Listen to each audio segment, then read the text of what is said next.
Welcome to Not Milk Never Milk. Subscribe if you're lactose intolerant. In this video, I will explain how to use autopilot in your Tesla Model X. First, ensure you are on a suitable road, typically a highway. To engage traffic-aware cruise control, pull the right stalk behind your steering wheel down once. This will maintain your set speed and a safe distance from the car ahead.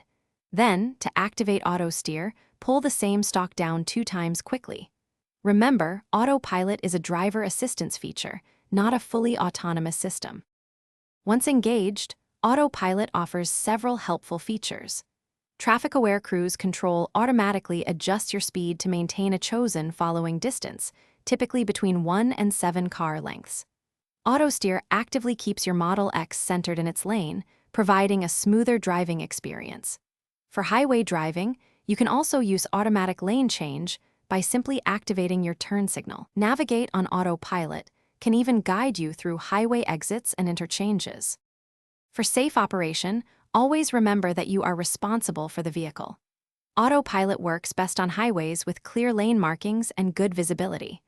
Avoid using it in city traffic, construction zones, or adverse weather conditions.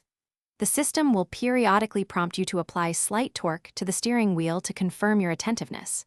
If you ignore these warnings, autopilot will disengage, and you will need to take full control. Disengaging autopilot is straightforward. The quickest way to take full control is to simply press the brake pedal. This will immediately deactivate all autopilot functions. Alternatively, you can push the right stalk up and away from you once to disengage auto steer while keeping cruise control active. Pushing the stalk up 2 times will disengage all autopilot features. Always be ready to assume manual control for optimal safety. Thanks for watching. If this was helpful, leave a like and consider subscribing. See you next time.